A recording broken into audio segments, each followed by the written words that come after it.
cilvēks, kura sirdi, mēs tā vismaz sākumā piesakām ar divām viņa tēzēm.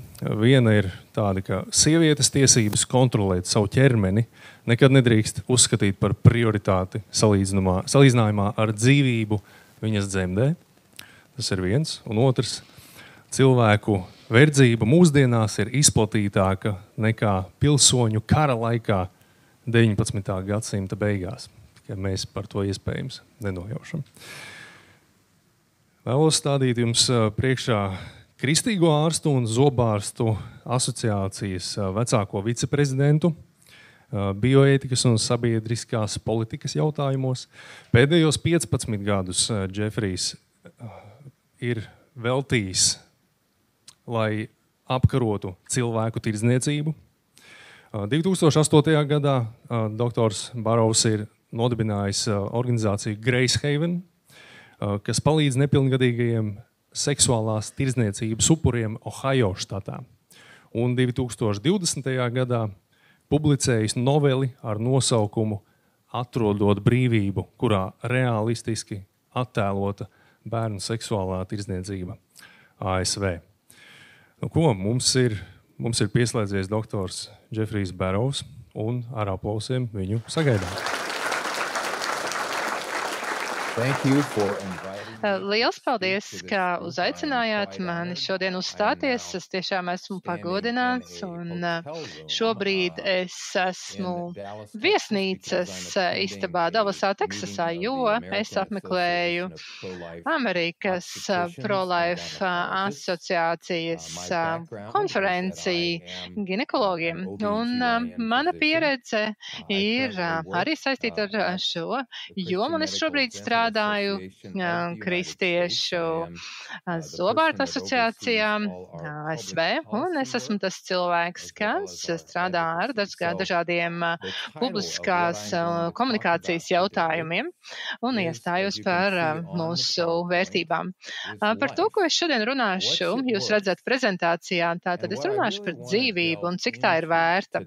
Un es gribētu šodien iedziļināties tēmās par to, kā cilvēki nonāk pie saviem viedokļiem vai lēmumiem par to, kāda ir dzīvības vērtība. Un vienlaikus es gribētu runāt arī par šo pamatojumu, šo būtību, kāpēc cilvēkiem ir dažādi viedokļi, tātad par cilvēku vērtību.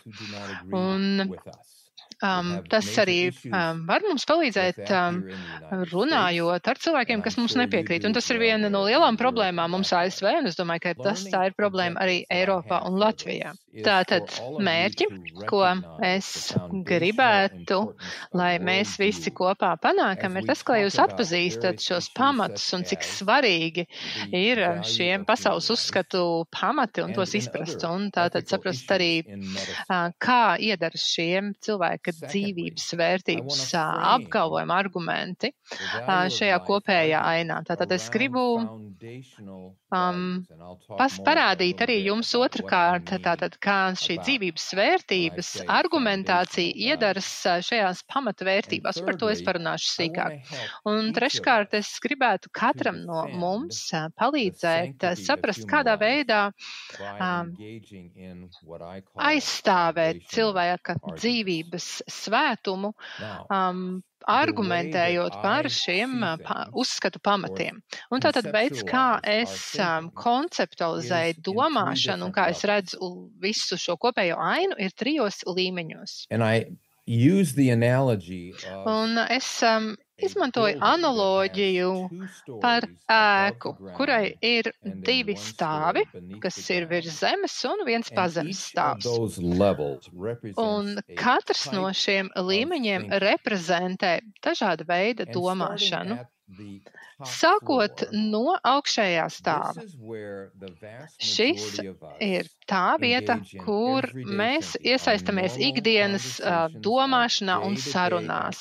Tātad ikdienas aktivitātes un reizēm varbūt, ka tur šajā augstākajā līmenī, 2. stāvā, ir arī kāda dziļāka doma. Un ja mēs sākam diskutēt vai mums ir kāda viedokļa nesakritība ar kādu citu, tad mēs parasti darbojamies šajā augšējā līmenī. Mēs nedomājam dziļāk, mēs esam šajā virspusējā ikdienas domāšanas līmenī, bet zem šī otrā stāva ir pirmais stāvs, un to es esmu nosaucis par principiālu domāšanu. Un ko es ar to saprotu? Es saprotu, ka tā ir tā domāšana, kas ir saistīta ar mūsu principiāliem pamatiem un to, kā mēs uztveram šo dzīvi un dzīvību. Bieži vien mēs nedomājam par šiem pamatprincipiem, tie ir kaut kur fonā. Bet tie nosaka to, kā mēs dzīvojam un uztveram lietas. Un ir divas lietas, kas veido šos principus, saskaņā ar kuriem mēs dzīvojam. Un pirmā lieta ir mūsu pieredze, veids, kā mēs bijām audzināti, iespējams, draudzē, kurā draudzē mēs uzaugām vai kādā ticības virzienā. Arī mūsu ģimenes ietekme, mūsu draugu ietekme, tas viss veido mūsu pieredzi.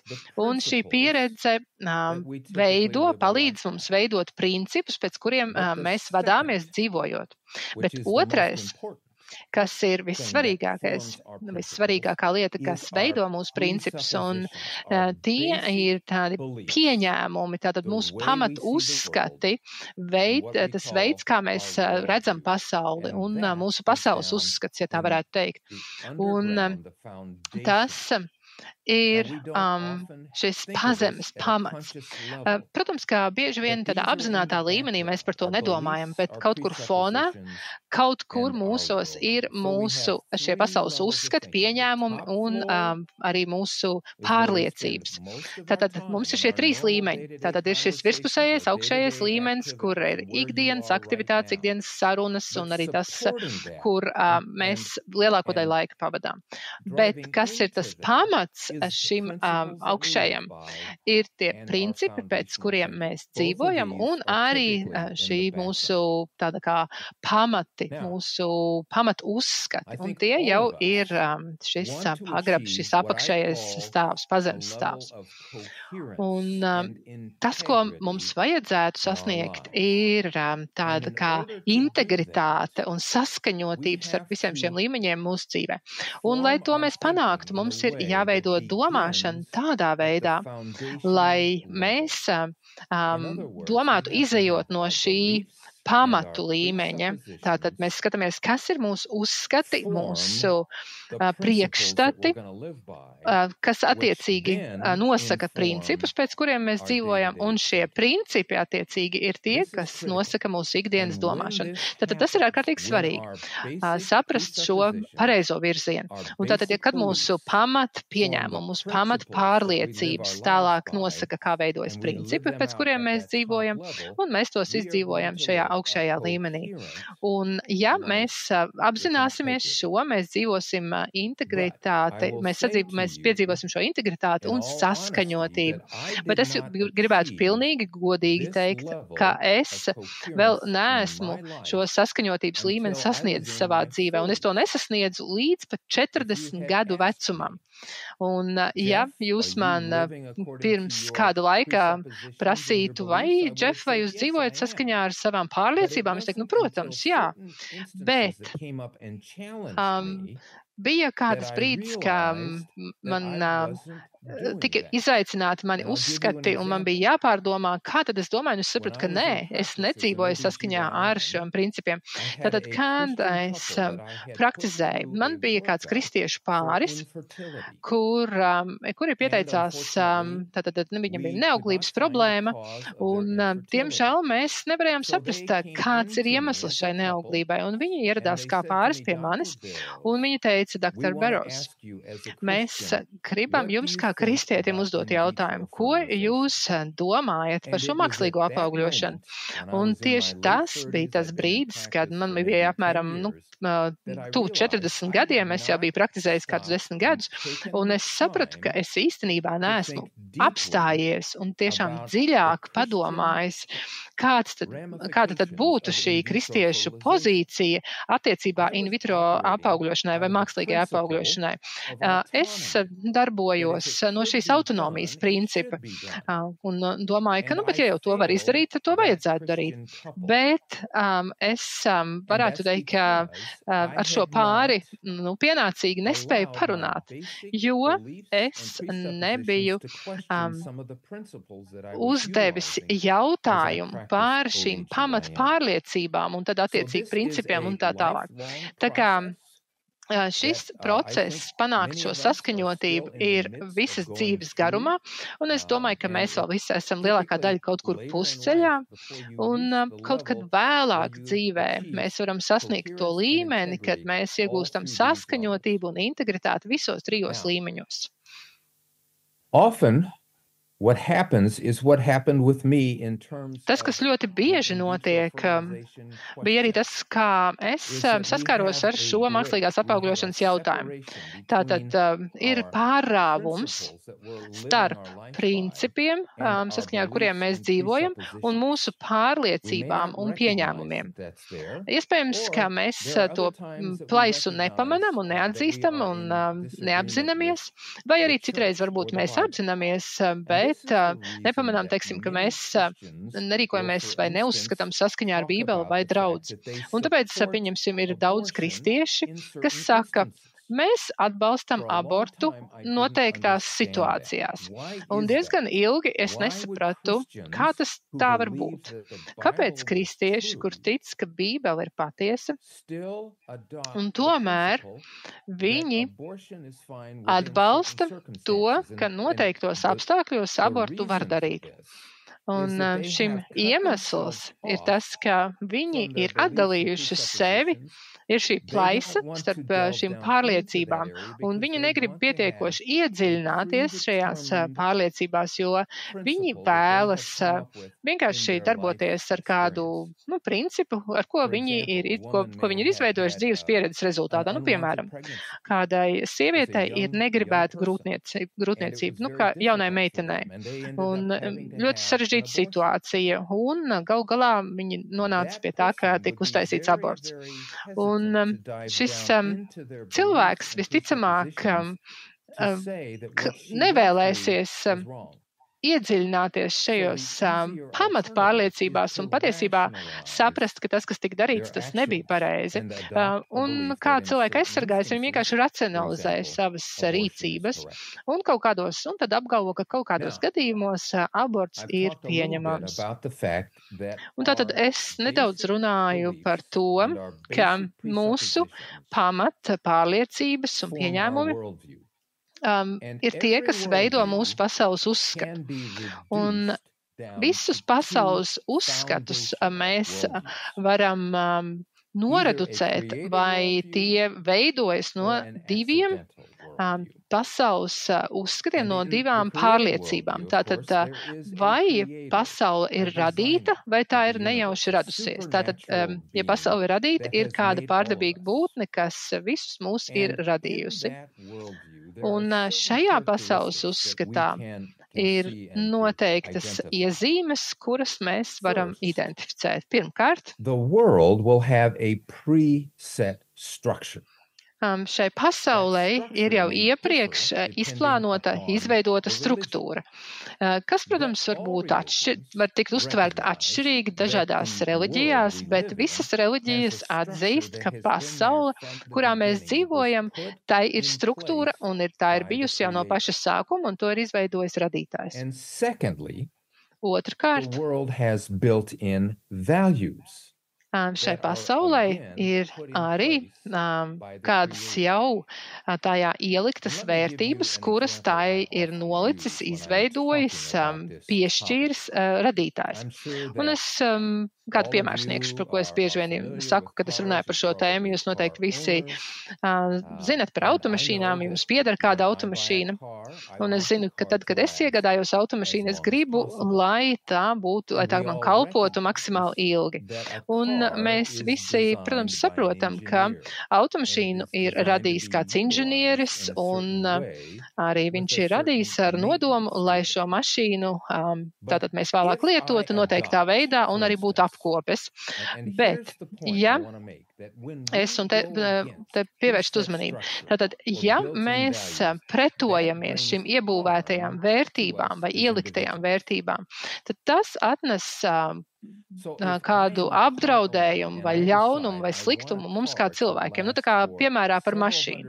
Ja es gribu, lai ar šo mašīnu es vairākus 100 tūkstošus varētu nobraukt, bet ja vienlaikus es, pieņemsim, ticu kādai konspirācijas teorijai, ka, pieņemsim, šie naftas uzņēmumi tikai, piemēram, grib mūsu naudu, bet patiesībā automašīnām, pieņemsim, nav nepieciešama nafta, tātad nav nepieciešama degviela. Un, ja jūs esat automašīnas īpašnieks, tad jūs agri vai vēl sapratīsiet, ka mašīnas motors jums nedarbosies, ja jūs neliesiet pienācīgo degvielu. Un kāpēc tas notika? Tāpēc, ka es neņēmu vērā šais mašīnas motora uzbūvi, struktūru un vajadzības, tātad tās prasības, kas ir nepieciešams, lai viņš darbotos. Un tieši tāpat notiek arī ar pasaules uzskatu. Tātad, ja mēs neatzīstam, ka mūsu ķermeņi ir radīti, lai tos mēs lietotu noteiktā veidā, un ja mēs pretojamies šim radīšanas veidam, tam veidam, kā mēs esam izveidoti, tad mēs atnesam kaitējumu paši sev. Un tas ir ļoti tāds interesants veids, kā mēs varam ierāmēt visu šo arī grēka koncepciju.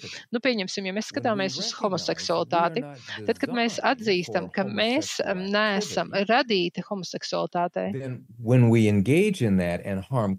un kad mēs tajās iesaistamies un atnāk kaitējums, tad tas nav vienmēr tāpēc, ka, piemēram, Dievs ir specifiski šobrīd dusmīgs uz mums, bet Dievs jau ir Bībelē patiesībā pateicis, ka neiesaisties homoseksuālās aktivitātēs, un tā ir mūsu kā lietotāja rokas grāmata. Un Dievs tur saka, ka es neesmu tevi radījis homoseksualitātei, un ja tu to darīsi, tu atnesīsi pats sev kaitējumu. Tā kā ir ļoti vērtīgi kaut kā uzlikt šo rāmi un saprast būtību dažādiem jautājumiem. Tātad saprast, ka šī pasaule ir radīšanas brīdī izveidota ar noteiktiem nosacījumiem un vērtībām, un pretojoties tiem, mēs atnesam kaitējumu, zaudējumus sev. Un vispēcot, ja mēs vēlamies veiksmīgi plaukt un zelt šajā radītajā pasaulē un pasaules uzskatā, tad kā mēs to varam izdarīt? Mēs varam to izdarīt pakļaujoties struktūrai un vērtībai. Tātad mēs nododam sevi Dievam. Un tas ir tas veids, kā mēs varam augt, attīstīties, plaukt un zelt, un attiecīgi mēs mazinam to ļaunumu un kaitējumu, kas mums tiek nodarīts. Un tas ir pamats pasaules uzskatam, ka visa pamatā ir radītājs Dievs. Un to nosaka 4 šīs iezīmes. Bet ir otrs pasaules uzskats par nejaušību. Nejaušības šis pasaules uzskats, kā jau tā nosaukums mums vēstīja, ka šī pasaule ir radusies nejaušības rezultātā. Tātad nav nekādas augstākas būtnes, nav radītājs, nav tas, kurš visu ir izveidojis, tas viss ir vienkārši noticis nejauši gadījuma rezultātā. Un tāpēc nevar būt runas par pasaulē kādām tai piemītošām vērtībām, absolūtām vērtībām. Jā, pasaulē var būt zināma struktūra, bet šī struktūra ir radusies pilnīgas nejaušības ceļā. Tā netika izstrādāta, tā netika apzināti mums dota. Un attiecīgi nav nekādu vērtību, un visas šajā nejaušajā pasaulē esošās vērtības ir radušās nejaušības ceļā, jo pasaule sastāv tikai no izejvielām, izejmateriāliem, atomiem un molekulām, kas nejauši evolūcijas ceļā satikušies, un beigās šī procesa rezultātā mēs esam radušies, kas būtiski atšķiras no radītās pasaules uzskata. Tāpēc mērķis šajā nejaušajā pasaulē ir izmantot visus mums dotos izēju materiālus, cik vien mēs to spējam, lai uzkrātu varu, uzkrātu spēju izmantot šos materiālus, lai tālāk radītu vai izveidotu tādu dzīvi, kādu es vēlos. Un īsumā varētu teikt, ka vislabākais piemērs šādiem procesiem ir tā sauktais transgender tsunami. Ja es kā persona uzskatu, ka es esmu sieviete vīrieša ķermenī, tad es varu mainīt sava ķermeni kā izēju materiālu, lai pielāgotos tam, ko es jūtu sevī. Un tas it kā šķiet viņiem pilnīgi loģiski. Un viens no iemesliem, kāpēc es par šo gribēju tik ilgi runāt, ir, lai mēs saprastu to loģiku, kāda ir šai citādai domāšanas gaitai, kas atšķiras no mūsu domāšanas. Īsumā varētu teikt, ka radītās pasaules ziņā vai gadījumā mēs sakam, ka Dievs ir radījis un attiecīgi mums ir jāpilda Dieva griba, bet nejaušās pasaules gadījumā Dieva nav un viss ir tikai manās rokās. Principā es pats kļūstu par Dievu. Un esmu konstatējis, ka vairums cilvēku ir kaut kur pa vidu starp šiem abiem pasaules uzskatiem. Kādu dzīves daļu viņi pielāgojas ticības postulātiem, bet otrā dzīves daļā viņi grib saglabāt kontroli un dzīvot saskaņā ar nejaušās pasaules uzskatu.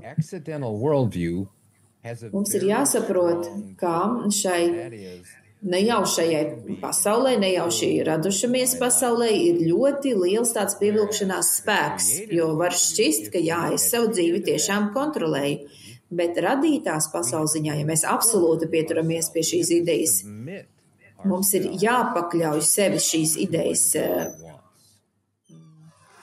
idejas pārākumam. Tātad mēs darām to, ko Dievs mums ir vēlējis. Un svarīgi ir arī teikt, ka šo lēmumu mēs pieņemam individuālā līmenī. Mēs nevaram kādam citam pateikt, kas viņam vai viņai būtu jātic, vai piespiest viņus ticēt vienai vai otrai pasaulē. Viņiem pašiem tas ir jāizlemj. Un es uzskatu, ka ir zināms process. Piemēram, daudzi cilvēki iziet cauri šim procesam līdzīgi kā Bībelē, kur viļņi mētā tevi šurpu, turpu. Mēs nevaram izlemt starp vienu vai starp otru pasauli. Daļa it kā grib pieņemt šo Dieva pārākumu, šo Dieva vadību, bet citi saka, ka nē, mēs tomēr gribam, ka mēs gribam paši visu kontrolēt. Bet mums vajadzētu atteikties no šīs divkāršās domāšanas un pasaules uzskata. Tāpēc pasaules uzskats tiešām ir svarīgs, tas ir ļoti svarīgs. Un es jo īpaši iesaku mums, rezidentiem un studentiem, ASV ieguldīt laiku, lai viņi attīstītu savu pasaules uzskatu un lai saprastu, kā pasaules uzskats ietekmē dažādus lēmumus, ko viņi pieņem medicīnas jomā visas savas karjeras laikā. Negaidot, kā to darīju es, līdz 40 gadu sasniegšanai, pirms es pilnībā varēju rast šo kopsaucēju starp pasaules uzskatu, starp saviem principiem un to, ko es domāju. Mani lūdz runāt par jautājumu, tātad cik vērta ir dzīvība, cik vērta ir cilvēka dzīvība. Ja mēs mēģinam saprast, par kādu līmeni mēs runājam, uzdodot šo jautājumu, daudzi varētu teikt, ka šis ir tāds būtisks pamata jautājums. Un savā ziņā tā arī ir. Tomēr varbūt šis jautājums nav daļa no mūsu dzīves pamatu postulātiem. Tomēr šis ir tāds princips, kuru mēs paši izvēlamies, balstoties uz mūsu pieredzi vai uz mūsu pasaules uzskatu. Un tāpēc mums ir tik liela šo viedokļu nesakritība ASV starp dažādām grupām par to, kāda tad ir cilvēka dzīvības patiesā vērtība.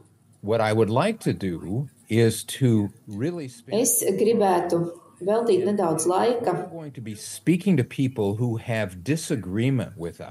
un teikt, ka, teiksim, ja mēs runāsim ar cilvēkiem, kam ir citādi uzskata nekā mums par cilvēku dzīves vērtību, tad mums būtu jāpāriet no principiāla domāšanas līmeņa līdz pamata domāšanas līmenim, ja mēs vispār vēlamies kādu progresu panākt.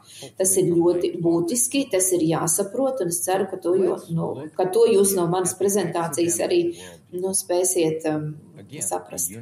Tātad paskatīsimies uz nejauši radītās pasaules uzskatu.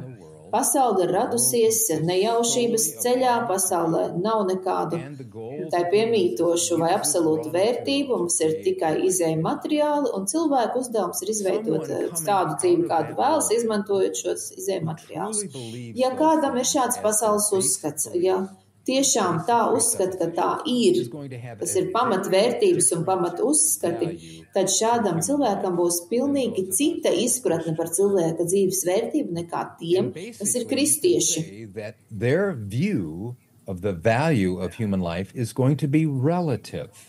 Un jāsaka, ka viņu uzskats par cilvēka dzīvības vērtību būs relatīvs, atkarīgs no dažādām lietām, no konteksta un citām lietām, par kurām es pastāstīšu pēc brīža. Tātad tā nebūs absolūta vērtība. Es gribētu norādīt, ka viņiem absolūta vērtība, cilvēka dzīvības vērtība vispār pat šķistu neloģiska. Viņi to nesaprot. Viņiem tas nešķiet loģiski. Kā dzīvībai var būt absolūta vērtība? Ja mēs esam tikai ātomi un molekulas, kas nejauši satikušies. Beigās topot par cilvēkiem. Tas nav loģiski. Vismaz tādiem, kas tiešām uzskata, ka pasaule radusies nejaušības ceļā. Manuprāt, labākais piemērs ASV ir tāds filozofs doktors Pīters Singers, kas ir filozofijas profesors Princetonas universitātē, un viņš pilnībā ir pieņēmis uzskatu, ka cilvēka dzīvība ir balstīta tikai un vienīgi uz dažādām funkcijām, kognitīvām spējām, spējām par sevi parūpēties, sevi aizstāvēt. Un viņš ir viens no tiem dažiem, kas visos savos domāšanas līmeņos ir saglabājis šo konsekvenci, un tāpēc viņš uzskata, ka mēs esam tādi kā dzīvnieki, ka ir tādi dzīvnieki, kas spēj pēc dzimšanas parūpēties par sevi, kad šie dzīvnieki pat ir vērtīgāki nekā cilvēku bērni, kas piedzimstot ir pilnībā atkarīgi no vecākiem. Piemēram, delfīni. Delfīni viņa ieskatā ir lielākā vērtībā nekā cilvēki. Un tam, protams, arī visas attiecīgās sekas. Vēl viens bieži zināms piemērs ir grūtniecis. Grūtniecis, kuras šo bērnu savā klēpī uzskata par izejvielu. Tas ir kaut kas viņas ķermenī. Viņai ir šī autonomija pār savu ķermeni, pār šo bērnu, un attiecīgi bērna vērtība ir atkarīga no tā, vai viņa šo bērnu vēlas. Protams, mēs visus šos argumentus esam dzirdējuši iepriekš, bet mans uzdevums vai mans mērķis ir saprast šos uzskatus nejauši radušās pasaules uzskata ietvaros, atzīstot arī, ka viņu pasaules uzskatā tas tiešām šķiet loģiski. Es atkāpjos soli atpakaļ un saku, ka jā, es saprotu, ka jūs tam tiešām ticat. It's going to be a waste of time. Un tad ir jājautā, vai šāda domāšana, šāda pieeja, vai tas tikai iznieko laiku. Kā tas ietekmē relatīvo cilvēka vērtību? Jo mūsu kultūrā ir zināmas grupas, kas uzskata, ka dzīvībā ir kaut kāda noteikta vērtība, atkarībā varbūt no konteksta. Jo, teiksim, mums ir grūtniece, ja viņa bērnu vēlas, tad ir bērna vērtība, bet ja viņa nevēlas, ja viņa nav gribējusi būt grūta, bērnam nav nekādas vērtības. Tā vienkārši ir tāda atomu un molekulu kopa, un viņas ieskatā viņai ir tiesības šo grūtniecību izbeigt. Kultūra ir vēl viena joma. Un es šeit bieži izmantoju Dauna sindroma piemēru. Tātad aizvien vairāk tiek veikta grūtnieču testēšana, skrīnings, un var noteikt šo Dauna sindroma diagnozi, un tad var arī grūtnieci izvēlēties abortu. Tomēr ASV mums ir dažas iedzimto ciltis, kas augstu vērtē bērnus ar Dauna sindromu, jo viņi vienmēr ir priecīgi un dod prieku un laimi visiem sev apkārt. Tātad tas ir pilnībā atkarīgs no kultūras. Un mēs varam nonākt šeit pa vidu starp abiem pasaules uzskatiem. Cilvēki var teikt, ka viņi ir kristieši, viņi tic Bībelei, bet, kad mēs runājam par abortiem, tad viņi vairākas liecas uz tās nejauši radušās pasaules uzskatu. Un viņi uzskata, ka viņiem ir autonomija, ka viņi spēj un drīkst kontrolēt.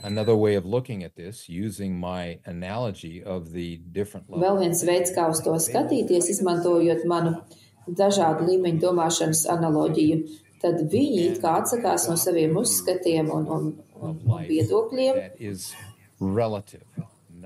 un uzskata, ka dzīvības vērtība ir relatīva, nevis absolūta.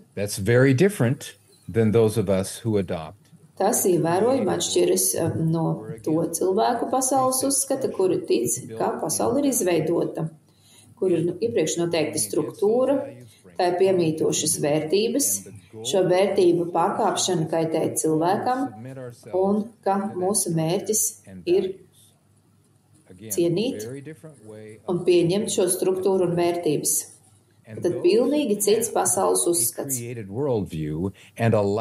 Un ja mums ir radītās pasaules uzskats, ja mēs ievērojam šos principus, piemērojam šos principus, tad dzīvība vai dzīvības vērtība būs absolūta. Tā nebūs atkarīga no situācijas, no kultūras, nebūs nekādu citu faktoru. Vienkārši būs absolūta dzīvības vērtība.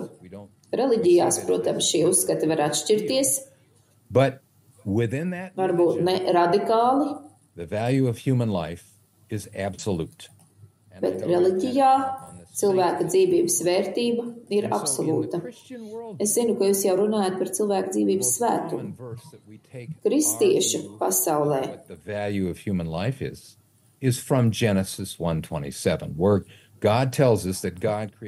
mēs balstāmies uz Bībeli, kur ir teikts, ka cilvēks ir radīts pēc Dieva līdzības, vīrieti un sievieti.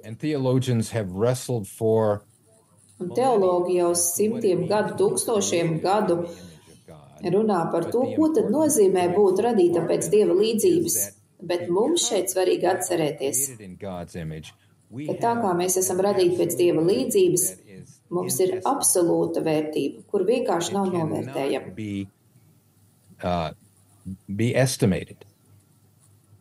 Šo vērtību, dzīvības vērtību nevar novērtēt.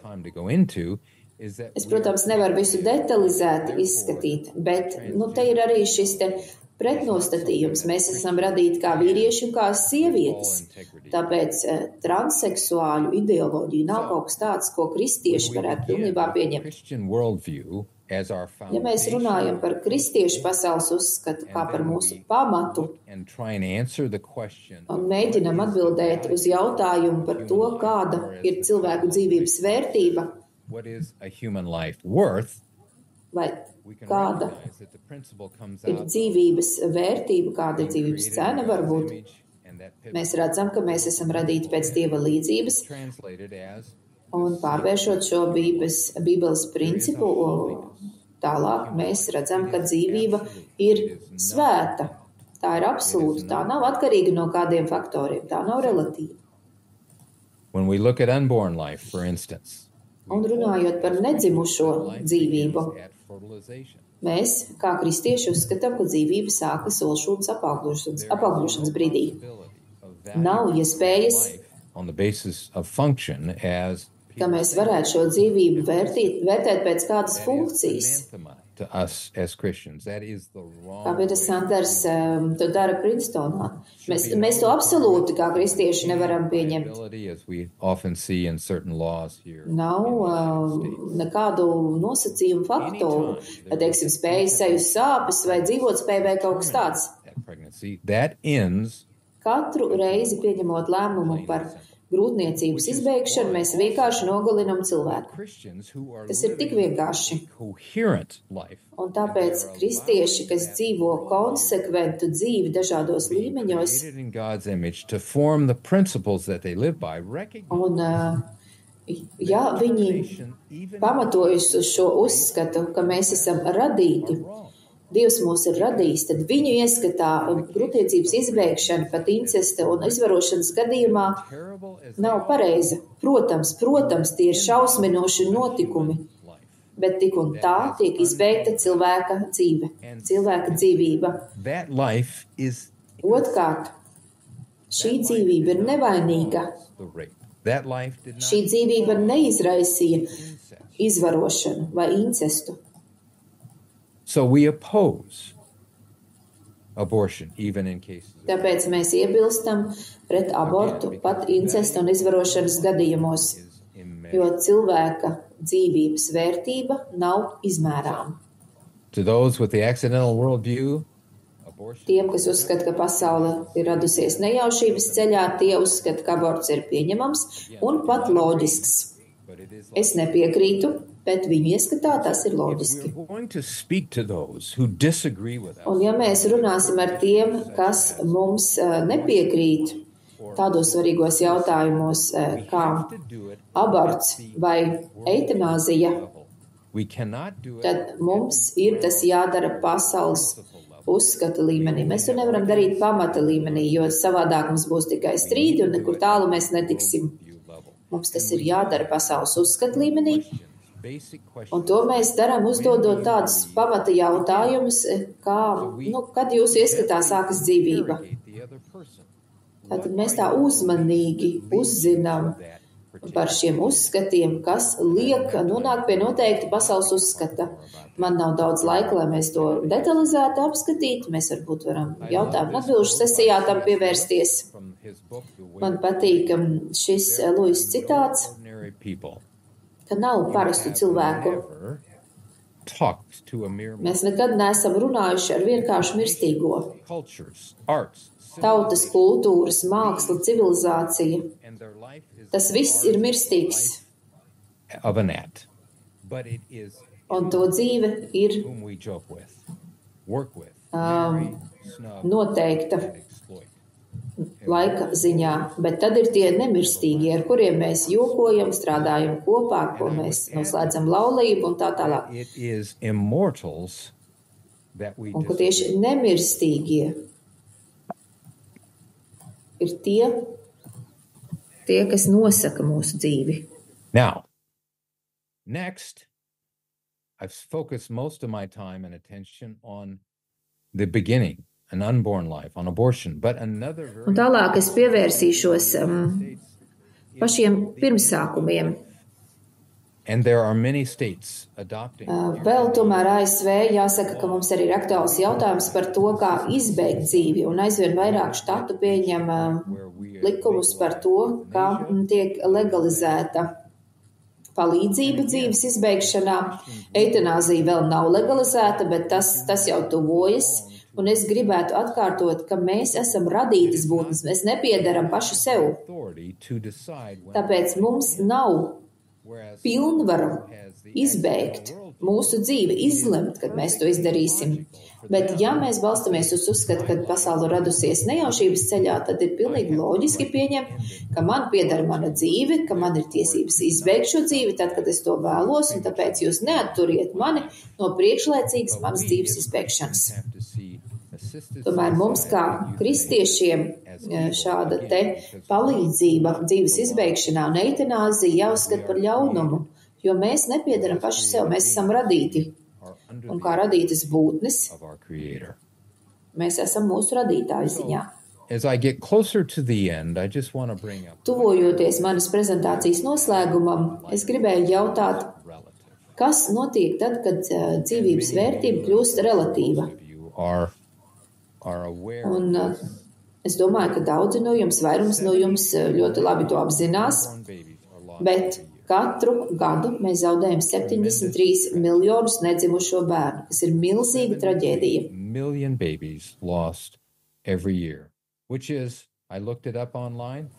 Katru gadu 73 miljoni, kas ir 40 reizes vairāk nekā visi Latvijas iedzīvotāji kopā. Tas notiek katru gadu. Of 215 countries across the world. Jāsaka, ka šis skaitlis ir pat lielāks nekā iedzīvotāju skaits 215 pasaules valstīs. Es jau minēju bērnus ar Dauna sindromu, Native Americans and certain tribes, ka šādus bērnus augstu vērtē iedzimto ciltis. Bet Islandē šādu bērnu vairs nav, piemēram. Jo Islandē visi šie bērni tiek atklāti grūtniecības laikā, un grūtniecība tiek izbeigta. Kā es saprotu, Islandē vispār bērnu ar šādu sindromu nav, kas ir traģiski.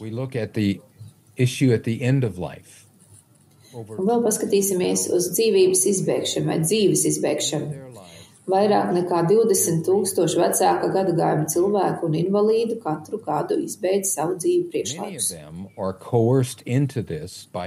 Daudzus uz šo soli pierunā ģimenes locekļi vai apdrošinātāji vai valdība. Viņi vienkārši nevēlas tērēt to papildu naudu, lai rūpētos par šiem cilvēkiem, viņiem tuvojoties savas dzīves noslēgumam. 15 gadus savas karjeras esmu pavadījis, lai cīnītos pret cilvēku kontrabandu. Un es zinu, ka miljoniem cilvēku, kas ir nonākuši kontrabandistu un izmantotāju nagos visā pasaulē. Papildus nāvei dzīves sākumā vai dzīves beigās, man liekas, viena no sliktākām lietām, kas ar cilvēku var notikt, mums pazeminot cilvēku dzīvības vērtību, ir eksploatēt, izmantot citus cilvēkus. Un 10 miljoni cilvēku visā pasaulē šādi tiek izmantoti daudzos un dažādos veidos. Vai nu piespiežot stāties laulībā, vai veicot piespiedu darbu, vai piespiežot nodarboties ar prostitūciju vai dzimumu izmantošanas dēļ.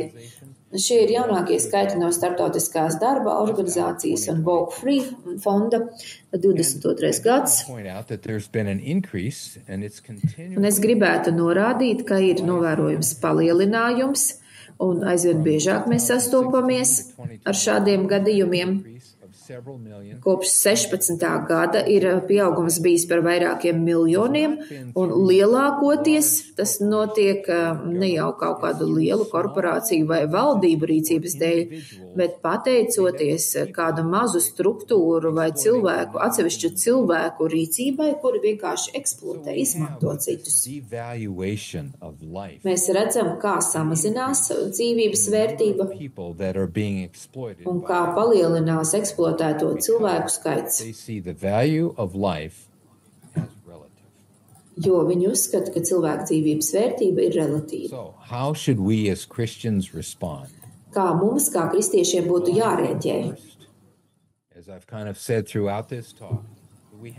Es domāju, pirmkārt, mums ir stingri jāuzstāj uz savu uzskatu, jāpieturas pie sava pasaules uzskata, pārliecinoties, ka mūsu pasaules uzskats nosaka mūsu dzīves principus, mūsu kā ārstu darbības principus, un ka tas ir mūsu domāšanas prioritāšu augšgalā. Mums ir jāizstrādā aizsardzības mehānismi mūsu dzīves uzskata aizsardzībai. Mums ir jāparāda, ka mēs dzīvojam radītā pasaulē, un pierādījumi ir vienkārši pārliecinoši, ja mēs esam gatavi tos izskatīt. Bet mums ir jāiet vēl tālāk. Mums ir aktīvi jāatbalsta neaizsargātie mūsu starpā. Un tieši tāpēc es strādāju ar Kristīgo zobārstu asociāciju. Mēs aizsargājam neaizsargātos. Un te es varētu atsaukties uz dažādiem Bībeles pantiem. Bet viens no maniem mīļākajiem ir tāds, ka tad, kad Dievs mums dod uzdevumu aizsargāt vājos un bāreņus, glābt vājos un tos, kam trūkst, pasargāt no ļaunuma. Es nedomāju, ka būtu kāda grupa, kas vairāk atbilstu šāda veida aprakstam. Šī ir tā grupa, kur nevar paši izteikties, kurus neviens neaizstāv. Tāpat šeit varētu minēt tos, kas ir savas dzīves beigās, kas ir vāji, kas nespēj sevi aizstāvēt. Viņi nevar paust savu vēlmi turpināt dzīvot. Jo ļoti bieži tie, kas savu dzīvi izbeidz priekšlaikus, viņi to dara varbūt tāpēc, ka jūt spiedienu no ģimenes.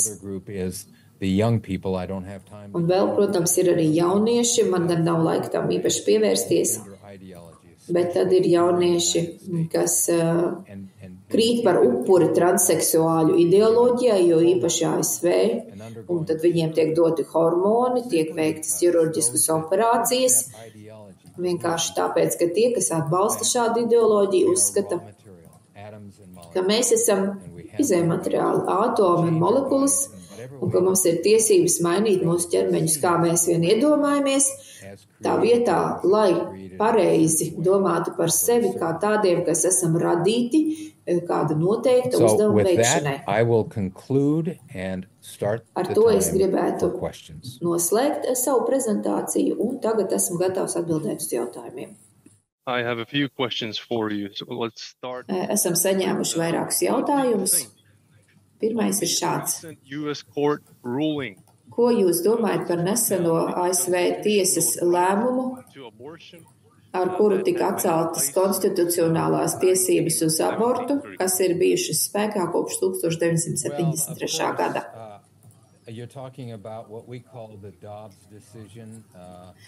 Tas ir tas, ko mēs saucam par Dobbs lēmumu.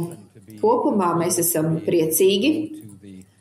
Man bija tā iespēja doties uz augstākās tiesas kāpnēm dienā, kad notika tiesas sēde 1. decembrī 22. gadā, un mēs bijām priecīgi par tiesas lēmumu,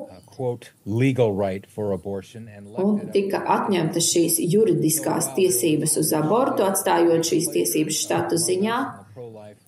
Jāsaka, ka pro-life kustībā mēs tiešām bijām ārkārtīgi apmierināti ar šo lēmumu. Tomēr saprotam, ka arī štatu līmenī kopš tā laika ir notikušas daudzas cīņas, un godīgi sakot, mums arī daudzās kaujās ir nācies zaudēt, un godīgi es varu visiem teikt, ka jā, ir štati, tostarp mans štats Ohio, kur ir pieņemti grozījumi, kas ir ļāvuši nodrošināt piekļuvi abortam vēl daudz plašākā mērogā nekā iepriekš. Tāpēc mums ir tādas jauktas, pretrunīgas sajūtas. No sākuma, protams, bija liels prieks, bet pēc tam mēs tiešām esam sarūktināti bijuši par tām abortu atbalstītāju uzvarām, ar kādām esam saskārušies visā valstī. Tāpēc tā kopaina ir tāda diezgan pretrunīga. Paldies. Kas mums būtu jādara, ja ārsts liek izvēlēties starp bērnu un sievu, starp bērna dzīvību un mātes dzīvību? Kura dzīvība ir vērtīgāka? Kā ginekoloģijas speciālists es teiktu, ka šāds lēmums jāpieņem ļoti, ļoti retos gadījumos.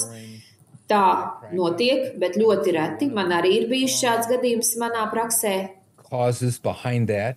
Viens no galvenajiem cēloņiem ir situācijas, kad, teiksim, mums ir sievietes, kurām ir 21. 22. grūtniecības nedēļa, un viņām attīstās īpaša smaga preeklampsijas forma, kad ir ļoti augsts asinsspiediens, un tad es iesaku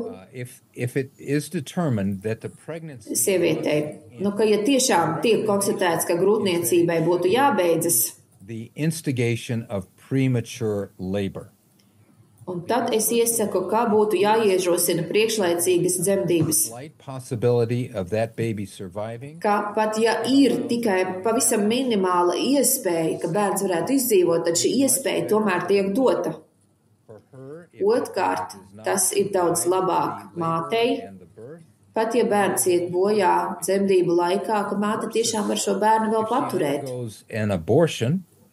Bet ja tiek veikts aborts, protams, ir dažādi veidi, bet var būt tā, kā bērna ķermenis šī procesa laikā tiek iznīcināts, tad mātei nebūs iespējas sērot par zaudēto grūtniecību un zaudēto bērnu. Tad tiešām tajos ļoti retajos gadījumos, kad sievietes fiziskā dzīvība tiek apdraudēta, tad es iesaku priekšlaicīgi rosināt dzemdības, lai mēs darītu visu iespējamo šim bērnam. Mēs to saucam par prenatālo hospisu. Jo šādās situācijās laikam jāglāb mātes dzīvību. Tiešām ļoti grūti jautājumi. Paldies par atbildi. Vēl viens, laikam tikpat grūts jautājums. Kāds ir jūsu viedoklis par mākslīgo apaugļošanu un arī surogātmāšu un spermas donoru izmantošanu? Ņemot vērā to, kā Dievs ir vienīgais, kas var dot dzīvību. Vai Dievs pieņem šādas iespējas? Well, that's a very interesting question, and this was another question. Ļoti interesants jautājums. Tas ir vēl viens jautājums, kas ir cieši saistīts ar manas prezentācijā stāstīto. Those are three different things. Šīs ir trīs dažādas lietas, bet runāsim par mākslīgo apaugļošanu. Savos 30 gados es teiktu, kas tad tur slikts, ja mēs varam palīdzēt sievietei, un vīrs ir pilnīgi neauglīgs, tad kāpēc nepalīdzēt? Bet es nebiju tomēr pārdomājis rūpīgi šo jautājumu, bet tagad es to esmu izdarījis un atbilstoši manam Bībeles pasaules uzskatam, es saprotu, ka jo īpaši tad, kad mēs ņemam vērā šo iegūto procesa laikā vai rezultātā iegūto rezultātu, tad es teiktu, ka ar donoru spermu veikt apsēklošana nemaz nav tik, vai apaugļošana nav tik nekaitīga, jo mēs jau īsti nezinām, kas ir tēvs, un mēs esam runājuši ar bērniem, kas ir piedzimuši mākslīgās apaugļošanas ceļā, viņi saka, ka viņi cieši, viņi nezina, kas ir viņu tēvs, un es nedomāju, ka tāds būtu Dieva nolūks radīt šādi bērnus. Tālāk surogātmātes. Lielākoties neatbilst Bībelei, lai gan ir ļoti, ļoti, ļoti mazs izņēmumu skaits, Bieži šādi izņēmumi nerodas, bet es došu vienu piemēru. Teiksim, ja mums ir pāris, kas ir veicis mākslīgo apaugļošanu, viņiem ir sasaldēti embriji, ko es neatbalstu, es nedomāju, ka kristiešu pāriem būtu šādi jārīkojas. Ja viņi tiešām veic mākslīgo apaugļošanu, tad ir jāimplantē pilnīgi visi šādi iegūti embriji. Bet ja nu tiešām ir šis pāris un beigās embriji ir sasaldēti. Nu, teiksim, ka viņi bija plānojuši, ka vēlāk būs grūtniecība un bērns piedzims. Bet ir bijuši gadījumi, teiksim, kad ir sievietei vēzis, dzemdes vēzis vai ulnīcu vēzis, un dzemde un ulnīca ir jāizņem, lai glābtu dzīvību. Ko darīt tad ar šiem embrijiem? Es zinu, ka ir bijuši reāli gadījumi, kad, teiksim, pacientes māsa ir teikusi, ka es tev iznāsāšu šos 2 bērnus, tu viņus vari izaudzināt kā savus bērnus, jo tie ir tavi bērni, un tie ir tādi ļoti, ļoti reti gadījumi, kad es neiebilstu pret surogātu mātes izmantošanu, bet gandrīz visi citi surogātu māšu izmantošanas veidi, jo īpaši komerciālā surogātu māšu izmantošana ir pilnīgā pretrunā Bībeles principiem. Un pēdējais jautājums. Kā mēs varam auglīgi iesaistīties sarunās ar cita pasaules uzskata pārstāvjiem, piemēram, saistībā ar transseksuālismu vai kādu citu jautājumu? Es cerēju, ka kāds šo jautājumu uzdos. If we're going to get down to the worldview level of thinking, ja mēs tiešām runājam par pasaules uzskatu, par domāšanu šajā līmenī, tad mums būtu jārunā uzskatu griezumā. Un es domāju, ka mums kā kristiešiem būtu jāiemācās jautāt citiem, kādi ir tavi uzskati. Un uzmanīgi jāsāk uzdot šos jautājumus. Teiksim, ja mēs runājam par abortiem, piemēram, kad tavā ieskatā sākas dzīvība? Un es gribētu teikt, ka lielākoties viņiem nav tādas labi pamatotas atbildes. Un tad es teiktu, es pastāstīšu par to, kam es ticu. Es kā kristietis ticu, ka es esmu radīts. Un es ticu, ka dzīvība sākas olšūnas apaugļošanas brīdī. Un vairāk nekā 95% embriologu, kas tiešām pēta dzīvības sākumu, viņi atbildētu, ka bioloģiski dzīvība sākās olšūnas apaugļošanas brīdī. Un mums ir svarīgi izmantot šo sarunas iespēju, runājot par mūsu uzskatiem, par to, kādi ir cilvēki uzskati, vai viņi ir gatavi mainīt savus uzskatus. Un ja mainās šie pamata uzskati un pamata pieņēmumi, tas arī automātiski maina pieeju attiecībā uz dzīvības vērtību. Es nesaku, ka tas ir viegli, tas nav viegli, tas ir grūti, bieži, nesekmīgi. Tomēr es personīgi uzskatu, ka tas ir vienīgais veids, kā mēs spēsim sekmīgi mainīt citas puses viedokli. Thank you. I will not let you go yet. Paldies. You are excellent at answering questions. Vēl neļaušu jums doties prom, jo jūs ļoti lieliski atbildat uz jautājumiem, un mums ir vēl vairāki jautājumi. Types of human trafficking. This is another. Kādi ir populārākie cilvēku tirzniecības veidi? Tas ir atkarīgs no pasaules reģiona. Āfrikā, Indijā visbiežāk ir piespiedu darbs. ASV un lielākā daļā Rietumeiropas, kur ir daudz vairāk naudas, parasti ir dažāda veida bērnu un arī sieviešu seksuāla izmantošana, tad šāda veida cilvēktirzniecība.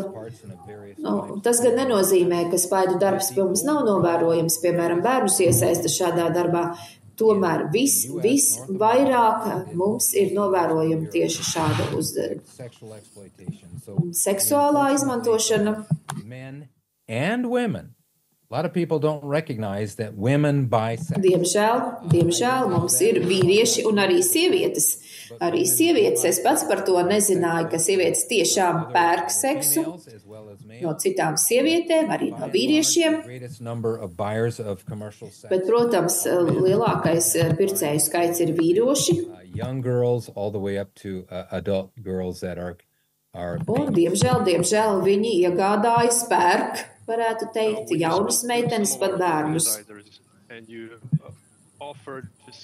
Kad runājāt ar organizatoriem, jūs arī piedāvājāt runāt par jautājumu, kā mēs norādījām, ka tas mums nav aktuāli.